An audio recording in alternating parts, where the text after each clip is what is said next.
To record their visit to Portmeirion, Leslie Gilliat shot a roll of 60mm Kodachrome film, and this has survived to this day. We have already indicated that this unique footage was principally shot as reference material for the art department.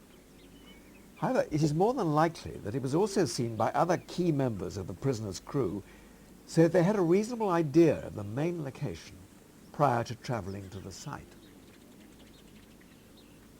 This might explain the similarity between some of the camera angles in this film and certain sequences in the finished episodes.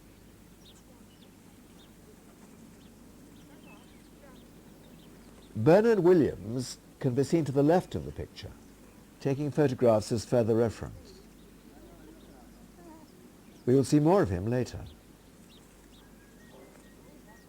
Much of the footage centres on the more significant buildings in the village, around which many of the key exterior scenes were to be shot a few months later, such as the town hall,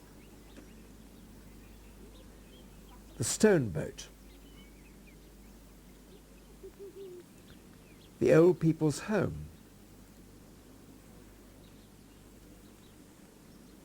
and the labour exchange with the cafe just around the corner. Surprisingly, there are only a couple of shots of the exterior of number 6's house.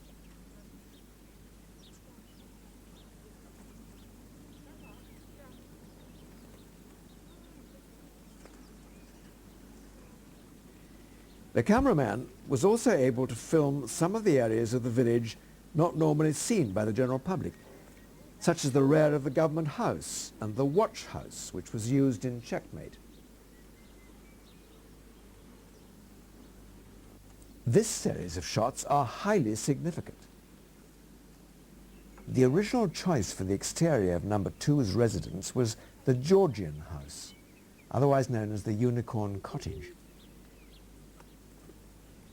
We see here Bernard Williams standing in for number 6 as he races up the steps to confront the new number 2.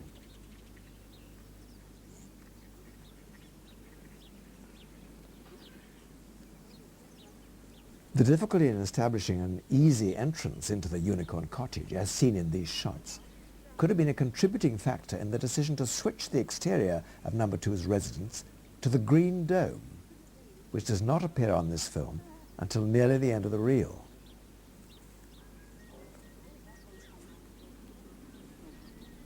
This series of shots of the Minford Cemetery, over a mile from the village, seems out of place in the film.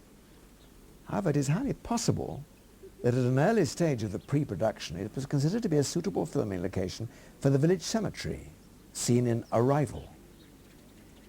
A careful look at the original script for the scene only helps to substantiate this belief.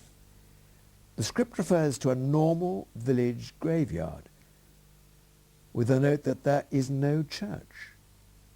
According to the scene titles, the cemetery is situated on a mountainside, with reference to a forest nearby. There's no indication of a beach, as seen in the finished episode. The script seems to be describing the Minford Cemetery more than the beach near the lighthouse at Portmeirion. It can clearly be seen that the Minford Cemetery was wholly unsuitable. All of this only helps to emphasize the importance of a thorough reconnaissance trip before any filming takes place.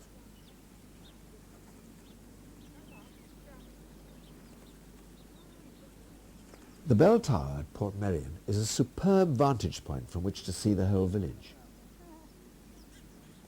These frames of film are very helpful in dating the footage. We can clearly see the central piazza and the gloriette, which were constructed in 1966 to celebrate Portmeirion's 40th anniversary.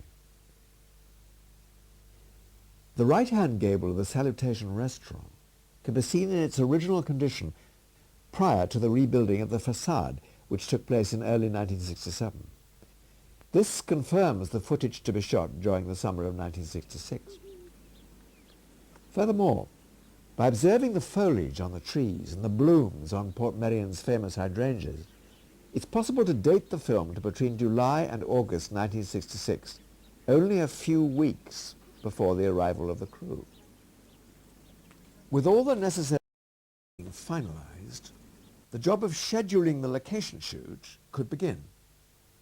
Everything, from the props required for each episode down to how the crew were to travel to the principal location, was painstakingly documented. I then was asked if I would look after the locations which were going to be at Portmeirion. So I prepared with Jack the first batch of designing, which was all the location requirements, all the artifacts such as the badges, the microphones, the signage, the various images that were felt that were needed to make Portmeirion the strange place that it was going to become. And obviously was heavily involved with Rover, which was still at that stage in its design stage. It was being built by an outside company. It was based on a Messerschmitt vehicle with a rubber skirt and top fitted above it.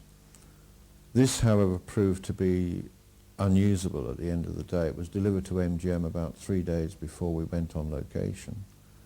And following that, we sent it to Portmeirion, knowing that probably it's not going to be successful, but we're going to have a damn good try at doing it.